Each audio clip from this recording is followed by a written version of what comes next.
골로새서 2장 6절 7절 말씀 함께 봉독합니다. 그러므로 너희가 그리스도 예수를 주로 받았으니 그 안에서 행하되 그 안에 뿌리를 박으며 세움을 받아 교훈을 받은 대로 믿음에 굳게 서서 감사함을 넘치게 하라. 아멘. 그리스도 예수를 주로 받았다. 주로 받았다. 그런데 주는 주님, 주인 그런 뜻입니다. 그리스도 예수를 주인으로, 주님으로 받아들였다. 그렇게 되었으니 그 안에서 행하되 그랬는데 이 행한다는 말이 원어로는 돌아다니다, 걷다, 행하다 그런 뜻이니까 좀 쉽게 번역을 하면 그 안에서 살아가라 이런 말씀이 되겠습니다. 그분 안에서 살아가라. 원래 하나님이 우리를 창조하셨기 때문에 하나님이 우리의 주인이었습니다. 그런데 사람이 주인을 바꾸어 버렸죠. 용감하게 주인을 바꾸었습니다. 창세기 3장에 보면 사탄이 다른 선택을 하게 하려고 거짓말을 합니다. 선악을 알게 하는 열매를 먹으면 하나님처럼 되기 때문에 하나님이 못 먹게 하신 거라고 거짓말을 합니다. 그래서 하나님 너를 속였다. 하나님은 좋은 하나님이 아니다. 이런 생각이 들도록 사탄이 거짓말을 했습니다. 그런데 하나님이 선악을 알게 하는 열매를 먹지 말라고 금하신 말씀을 한 이유는 쉽게 말하면 신을 바꾸지 말아라. 주인을 바꾸지 말아라. 그런 뜻입니다. 하나님 말씀을 안 듣고 다른 말을 들으면 주인을 바꾸는 겁니다. 하나님 말을 들을 때 하나님이 나의 주인이고 다른 이의 말을 들으면 다른 이가 내 주인이 됩니다. 그래서 그 말씀은 쉽게 말하면 주인을 바꾸지 말아라. 하나님이 너의 유일한 주인이다. 진짜 너를 위하는 주인이고 너를 지었고 너를 축복하는 너를 사랑하는 진짜 주인이다. 주인을 바꾸지 말아라. 주인을 바꾸면 그렇게 되면 반드시 죽는다. 이 말씀은 창세기 2장 16절 17절에 나와 있습니다. 여호와 하나님이 그 사람에게 명하여 이르시되 동산 각종 나무의 열매는 네가 임의로 먹되 선악을 알게 하는 나무의 열매는 먹지 말라. 네가 먹는 날에는 반드시 죽으리라 하시니라. 이 말씀에 순종하면 하나님이 주인입니다. 그런데 하나님이 말씀하신 이 말씀을 순종하지 않고 다른 이의 말을 듣는다면 그때부터 다른 이가 주인이 됩니다. 왜냐하면 로마서 6장 16절에 이렇게 말씀합니다. 내 자신을 종으로 내주어 누구에게 순종하든지 그 순종함을 받는 자의 종이 되는 줄을 너희가 알지 못하느냐. 혹은 죄의 종으로 사망에 이르고 혹은 순종의 종으로 의에 이르느니라. 내가 누구에게 순종하느냐에 따라서 나는 그 순종함을 받는 대상의 종이 된다. 성경은 이렇게 말씀하고 있습니다. 내가 하나님 말씀에 순종하는 동안에 하나님이 나의 주인이고 하나님 말씀에 순종하는 대신에 그걸 거역하고 다른 이의 말을 듣는다면 다른 이가 나의 주인이 됩니다. 왜 하나님 대신 다른 이를 주인으로 받아들이면 반드시 죽는다. 그렇게 말씀을 하셨을까요? 요한복음 10장 10절 안 보고 읽을 수 있죠? 안 보고 같이 읽겠습니다. 도둑이 오는 것은 도둑질하고 죽이고 멸망시키려는 것뿐이요 인자가 온 것은 생명을 얻게 하려 하고 풍성함을 주려 함이라. 도둑은 그 다른 주인은 도둑입니다. 그는 도둑놈이기 때문에 그리고 그는 죽이는 놈이기 때문에 그리고 그는 멸망시키는 놈이기 때문에 걔를 따라가면 걔를 주인으로 삼으면 죽는다는 겁니다. 그러나 하나님은 생명을 주시고 풍성함을 주시는 분이십니다. 요한복음 8장 44절에 마귀는 어떤 존재냐 하면 그는 처음부터 살인한 자요. 최초의 살인자를 우리는 가인으로 알고 있습니다. 그러나 성경은 말씀합니다. 최초의 살인자는 사탄이라고, 마귀라고, 마귀가 최초의 살인자입니다. 그리고 진리가 그 속에 없으므로 진리에 서지 못하고 거짓을 말할 때마다 제 것으로 말하나니 이는 그가 거짓말쟁이요 거짓의 아비가 되었음이라. 걔는 거짓말쟁이입니다. 원래 말을 진리는 말할 수 없습니다. 속에는 몽땅 거짓이 들어있기 때문에 말하는 것마다 다 거짓입니다. 좋은 말을 해도 100% 거짓말입니다. 사탄은 진리를 말할 수 없습니다. 세상이 어렵고 세상살이가 어려운 것은 세상 사람들이 다 주인을 못된 놈으로 잘못 바꾸었기 때문에 그렇습니다. 그래서 오늘 골로새서 2장 6절에 말씀합니다. 그리스도 예수를 믿는다는 것은 그리스도 예수를 주인으로 다시 모셔드리게 된 거다. 그리스도 예수 원래 나를 지으신 분, 원래 하나님이 나의 주인이셨는데 원래 자리로 돌아간 거다. 하나님이 나의 주인 되게 하는 자리로 돌아간 거다. 우리에겐 순종하고 따라야 될 주인님이 계시다는 사실을 골로새서 2장 6절에 말씀하고 있습니다. 그럼에도 불구하고 예수님이 나의 주인입니다. 예수님을 믿는 순간부터 예수님이 나의 주인입니다. 그럼에도 불구하고 여전히 두 갈래 길은 있습니다. 예수님이 나의 주인인데 주인님께 순종하고 따라갈 수도 있고, 예수님이 나의 주인이지만 여전히 말 안 듣고 여전히 순종 안 하고 내 마음대로 살아갈 수도 있습니다. 이 길은 내 마음대로 살아가는 것 같지만 사실은 다른 영에게 조종당하는 겁니다. 에베소서 2장 2절에 이렇게 말씀합니다. 그때의 너희는 그 가운데서 행하여 이 세상 풍조를 따르고 공중의 권세 잡은 자를 따랐으니 곧 지금 불순종의 아들들 가운데에서 역사하는 영이라. 불순종하도록 역사하는 영이 있습니다. 걔가 불순종하도록 나도 모르게 내게 생각으로 집어넣어서 불순종으로 이끌어갑니다. 그래서 사람들이 모르는 거예요. 눈으로 보게 와서 역사를 하면 안 들을 텐데 보지도 못하는 데다가 생각으로 슬그머니 집어넣어가지고 하나님께 불순종하도록 이끌어가기 때문에 모르고 불순종하는 겁니다. 그리고는 내 마음대로 했다고 그래요. 나는 아무 신도 안 믿어. 나 믿을 거야, 나 믿을 거야. 그런데 하나님 안 믿도록 하는 건 걔가 조종하는 거예요. 그 조종받는데도 그 사실을 모르고 사람들은 따라가고 있습니다. 이렇게 되면 공식 선언으로는 예수님이 나의 주인입니다 해도 실제 주인은 다른 이가 그 사람의 주인이 되는 겁니다. 그래서 예수님은 누가복음 6장 46절에 이렇게 물으십니다. 너희는 나를 불러 주여 주여 하면서도 어찌하여 나의 말하는 것을 내가 말하는 것을 행하지 아니하느냐. 왜 주인님이라고 호칭만 불러대고 내게 순종하지 않느냐. 이게 따로 논다는 거죠. 입술은 주인님 하는데 삶은 따로 논다는 거예요. 이걸 주님은 궁금하다는 거예요. 의문이라는 거예요. 왜 이중 행동을 하느냐는 거예요.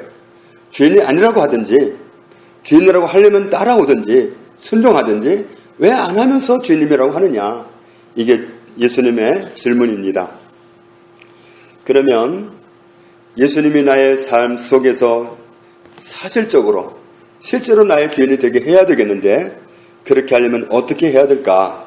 그 사실을 오늘 말씀 속에서 찾아볼 수 있습니다. 7절에 골로새서 2장 7절에 그 안에 뿌리를 박으며 주인님 안에다가 예수님 안에다가 뿌리를 박으며 그리고 거기에서 세움을 받아 교훈을 받은 대로 믿음에 굳게 서서 감사함을 넘치게 하라. 이렇게 말씀하고 있는데 예수님이 나의 주인님 되시는 삶이 정착이 되도록 뿌리가 내려져야 됩니다. 정말 언제나 생활이 자연스럽게 나와야 되죠. 어디서나 언제나 정말 집에서나 교회에서나 일터에서나 어디서나 예수님이 나의 주인입니다. 이 정말 말로도 되고 행동으로도 되는, 그래서 몸과 말이 따로 놀지 않는 그 생활이 뿌리를 내려야 됩니다. 그렇게 뿌리를 내려야 되는데 그래서 뽑으려고 해도 뿌리가 안 뽑히는 그런 깊이 있게 내려야 됩니다. 그리고는 어떻게 돼야 되냐면 세워져야 된다. 그리스도를 주인 삼은 사람으로 세워져야 된다. 진정한 하나님의 사람으로 세워져야 된다. 정말 보면은 만인이 인정할 수 있도록 완벽한 건 아니지만 그래도 정말 하나님 뜻대로 살아가려고 노력하는 사람으로 누구라도 인정해 줄 수 있는 그런 사람으로 세워져 가야 된다. 어떻게 그렇게 세워져 갈 수 있느냐? 교훈을 받은 대로 믿음에 굳게 서서 그랬습니다. 교훈을 받은 그랬는데 원어로는 뭐라고 했느냐면 원어로는 가르치다입니다. 가르침을 받은 대로 믿음에 굳게 서서 이런 뜻입니다. 하나님의 말씀으로 가르침 받은 대로 믿음에 굳게 서서 믿음은 들음에서 오고 들음은 말씀에서 옵니다.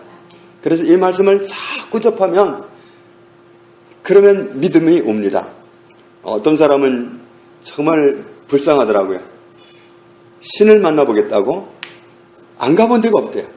몰몬교도 가보고 여호와제인도 가보고 별짓을 다 했는데도 만날 수가 없더래요. 그러다가 마지막에 어떻게 했냐면 그냥 문을 걸어 잠그고 내가 성경을 가지고 내가 하나님 만나보겠다고, 그리고 정말 뭐 음식도 안 먹고 그냥 수염도 안 깎고 세수도 안 하고 그러면서 집에 들어앉아가지고 아주 밖으로 나가지도 않고 성경을 팠다는 거예요. 그러다가 거기서 하나님 만났다는 거예요. 그러니까 이 성경은 하나님을 소개해주는 말씀이기 때문에 이 성경으로 가서 하나님을 만나면 정확한 거예요. 이리 만나면 좀 엉뚱한 데로 갈 수도 있어요. 이리 만나면 딴 데로 갈 수도 있어요. 그런데 여기에서 만나면 정확하게 만날 수 있습니다.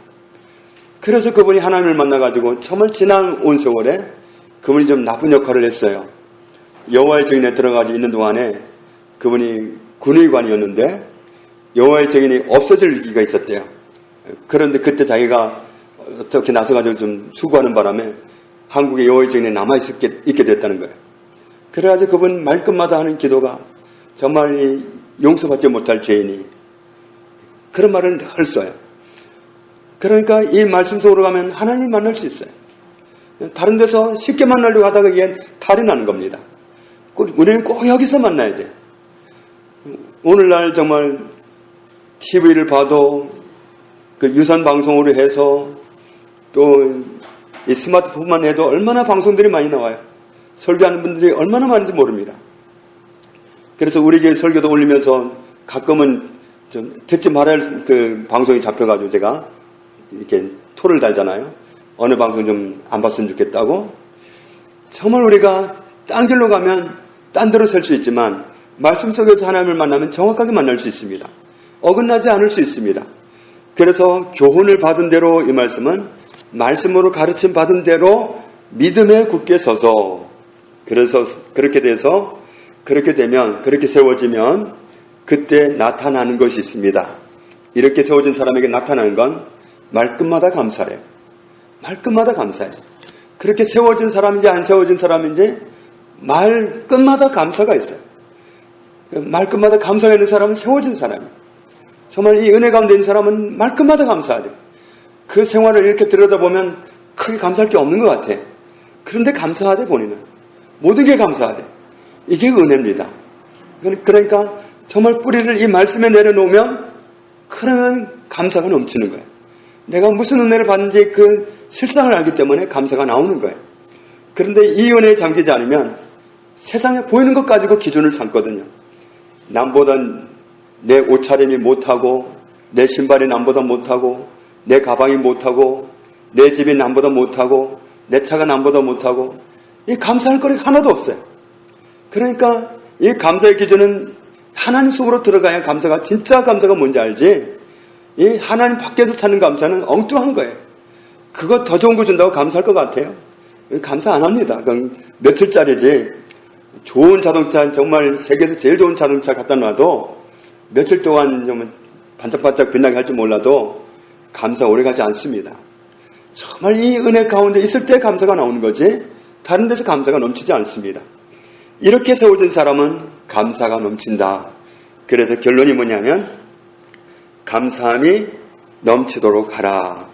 감사함을 넘치게 하라.